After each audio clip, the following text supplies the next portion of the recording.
RCB na brake pads, 5,000 kilometers na ang tinakbo, ubos agad.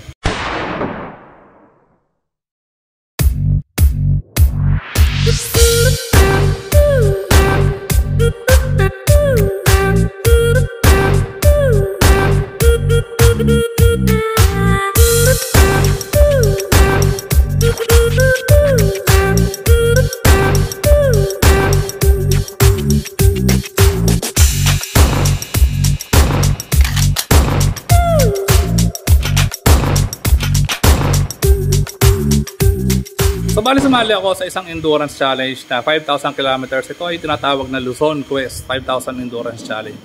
So nangyari to from October 31st. So ang gamit kong motor ay ito. Gamit kong motor ay itong Sniper 155 ko. Bago ako bumiyahe, bago ako gawin yung 5,000 kilometers na endurance challenge, kapapalit ko lang nitong RCB na caliper na to. So buksan natin, pakita ko sa inyo kung ano na itsura ng brake pads after kong gamitin yung motor dun sa 5,000 kilometers endurance challenge.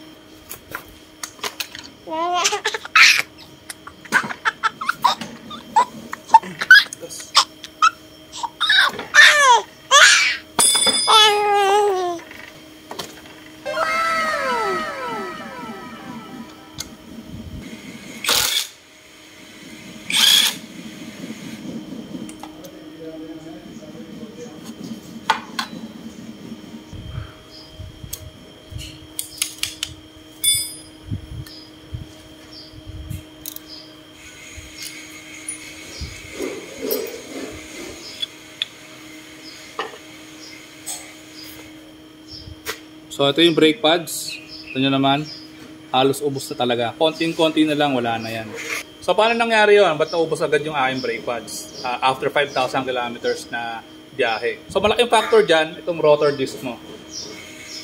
Yung rotor disc, nakita nyo naman, napakaraming butas. Mas maraming butas, mas malakas yung friction ng brake pads mo dun sa rotor disc mo mismo. Mas malakas yung friction, mas mabilis maubos yung brake pads mo. Kasi yung mga butas, kakayod dyan dito sa brake pads mo na nagre-result na mabilis mauubos yung brake pads mo. Yung butas nito, ang purpose nyan ay para ma-dissipate or para mapalamig na agad yung rotor disc mo after mong gamitin yung brake mo. Pagka gumagamit ka ng preno, umiipit to dun sa rotor disc mo and nagkokos siya ng init. Kapag sobrang init na ng rotor disc mo at ang brake pads mo, may chance na mawalan ka ng preno kasi hindi na nakapit yung brake pads mo dun sa rotor disc mo. Sa pang purpose ng butas itong mga rotor disc, siya yung nagde-drain ng tubig kapag sobrang lakas ng ulan para hindi ka mawalan ng... Kaya ugaliin natin pumili na magandang rotor disc at syempre magandang brake pads.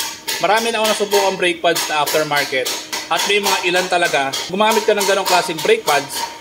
Pagka umuulan, dumudulas lang siya. Kailangan mong bombahin yung brake lever para lang kumagat yung preno mo.